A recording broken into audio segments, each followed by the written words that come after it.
In the mid-afternoon heat, health workers in protective clothing nail Sierra Leonean flags to wooden coffins.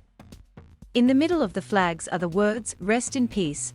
A crowd gathers to watch them work, a mix of bystanders and medical staff from the Connaught Hospital in downtown Freetown, where the bodies are being loaded.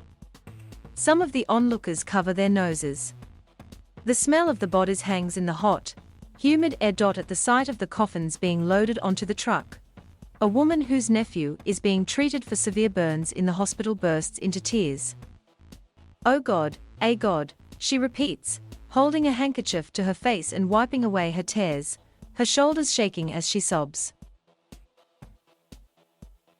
Between a civil war, a range of natural disasters and the Ebola crisis of 2014, Sierra Leoneans have been through more collective grief than most.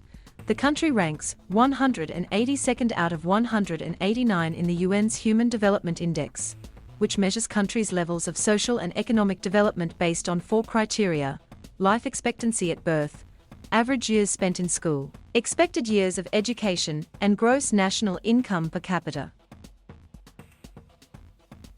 Despite its abundant mineral wealth, Sierra Leone is one of the poorest countries on earth, and its population has had to learn resilience. Still, this latest tragedy has left many shaken.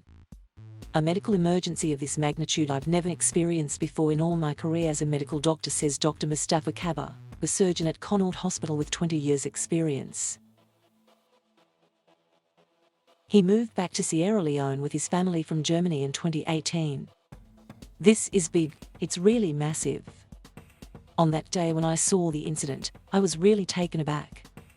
We're still yet to understand what happened, because it's just too soon.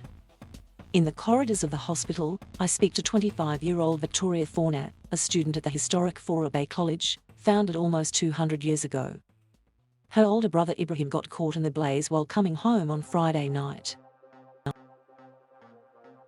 She found out he had been in the accident on social media. "I was sleeping, so my sister called me and said just check your phone.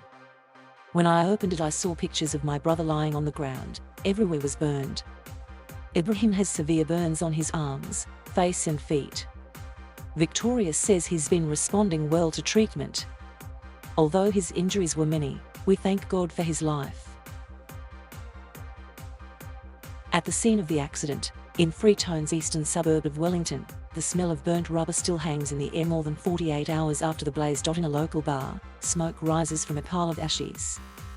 Blackened cars and engines are a reminder of the horror that took place here on Friday. Members of the community and local business owners stand around surveying the damage. Many used their life savings to open these businesses. Now they have nothing left.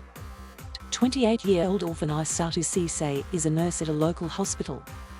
She opened a small pharmacy with her sister to supplement her income. Back in July they lost their house in an electric fire. They had moved their savings, as well as the donations they were given to help with the loss of their home, to their pharmacy. Now that's gone too.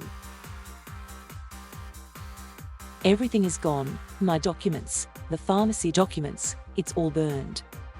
I have no idea what I'll do," Miss Cisse says. She was getting back from work when she saw people running with the spilt fuel from the truck. When the fire started she tried to run away but got pushed to the ground by people fleeing the scene.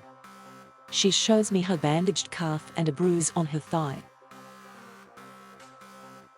"Lots of people died because they fell and simply couldn't get back up. She's worried about her future. Her whole family has had to move back to the orphanage where she grew up because they have nowhere else to go. It was so difficult for us to open our business because we didn't have much money and no family to help us, but we raised it over time. But now all of our money is burned." During a mass burial for victims on Monday night, President Julius Maada Bio reiterated his promise that a thorough investigation would be conducted to make sure something like this never happened again. But for the victims and their families, surviving is more important than promises.